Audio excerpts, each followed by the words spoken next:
New at 11, it's the ticket to success, or at least to a bundle of money. $25 million to be exact. While investors gamble, history will not repeat itself. And commuters breathe a sigh of relief as their stock in Amtrak soars, at least for one more week. Now, the #1 news in the Capital District. This is NewsCenter 6, new at 11. Good evening. It's bigger and better than any whodunit mystery. In this case, the drama is over who bought it. One winning lottery ticket in Columbia County worth $25 million. The winning ticket, the only one in New York State, was sold at the Bells Pond Extra Mart near Livingston. Throughout the day, the community has been abuzz with rumor and speculation, but a worker at the convenience store tells NewsCenter 6 this evening she thinks she knows who the lucky winners are. As of tonight, the best information I have is a party of 20 people went together in a pool and bought the winning ticket. So it'll be divided amongst 20 people. Bought over $100 worth of lotto tickets. She also says 6 of the winners live right by the Extra Mart in Livingston. None of this has been confirmed by the lottery, but the worker says she's heard the winning group will head to Schenectady tomorrow morning to meet with lottery officials. A 2-time Olympic speed skating medalist has hit the jackpot herself thanks to some surgeons at Albany Medical Center. Just days after her dreams of bringing home the gold in Nagano were shattered, one of America's premier athletes is already looking ahead to the 2002 Winter Games. It's the kind of tale Hollywood loves, and it's unfolding right in our own backyard. Silver and bronze Olympic speed skating medalist Nikki Ziegelmeyer, seen here in file video, was doing a routine practice in Lake Placid last Monday when her 1998 Olympic dreams were shattered. And I just slipped, and the way I hit the wall was weird. I'd never hit the wall that way before, and as soon as I hit it, I knew something was severely wrong. The impact of her collision with the padded wall sent bone fragments into her spinal canal. The first thing that went through my mind was I just hoped that I wouldn't be paralyzed. Nikki was rushed to Albany Medical Center, where orthopedic surgeon Dr. Alan Carl reconstructed her vertebrae area using a small section of bone from Nikki's hip and a rod and screw type device Dr. Carl invented himself in 1993. Almost a week after the injury that put her 98 Olympic medal dreams on ice, Nikki is walking.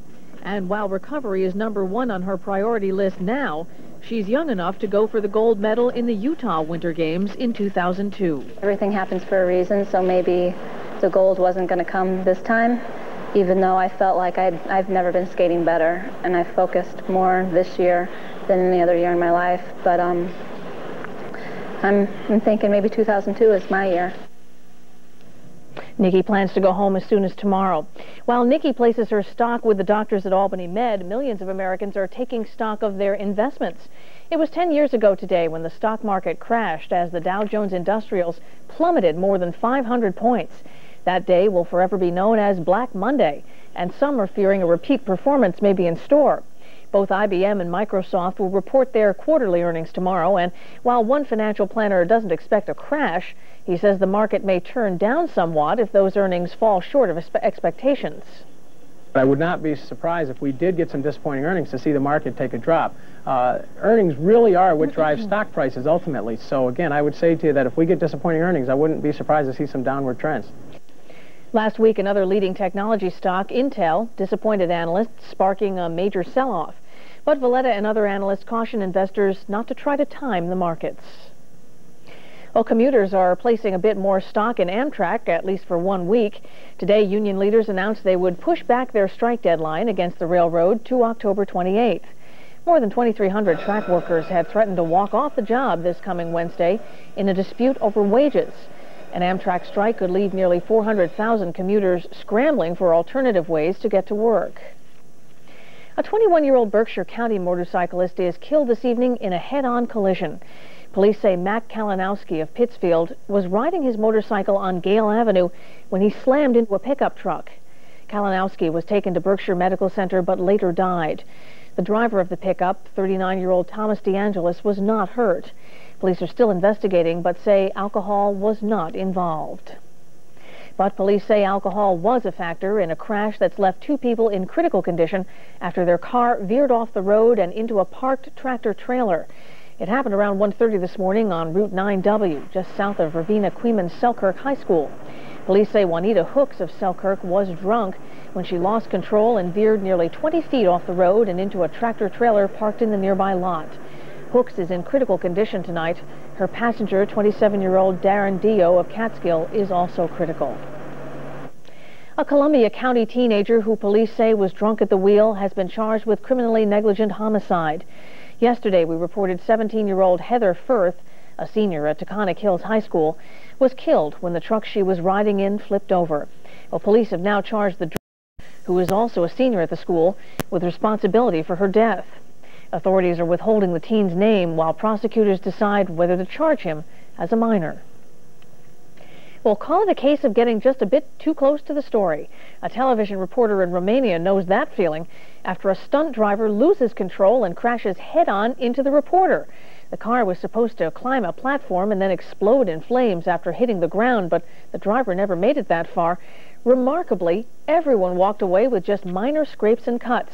No one was even taken to the hospital. More dramatic pictures of a rescue attempt gone awry in the waters off the Australian coast.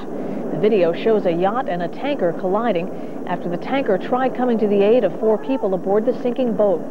3 of the 4 were sucked under as their yacht began taking on water, but they struggled to stay afloat until they could all be pulled to safety, and all of them did survive. The drama actually unfolded several months ago, but these pictures emerged only recently. Boy, amazing shots. They were amazing. Nothing that exciting with our weather today. It was a pretty nice, calm October day. Yeah, much like we saw yesterday. Quite a few high clouds were still around, and we are going to have to deal with more similar type weather tomorrow. Still some high cloudiness around. Temperatures, though, probably a few degrees warmer tomorrow. We'll peak at around 59, but it will be a chilly start to the day. We're getting used to that around here with partly sunny skies throughout the day.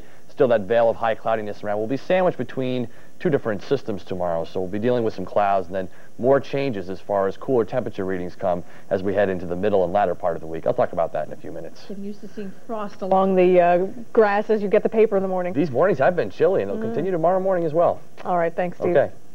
Well, still ahead this evening, he floated like a butterfly and stung like a bee, and now his personal items are soaring in price.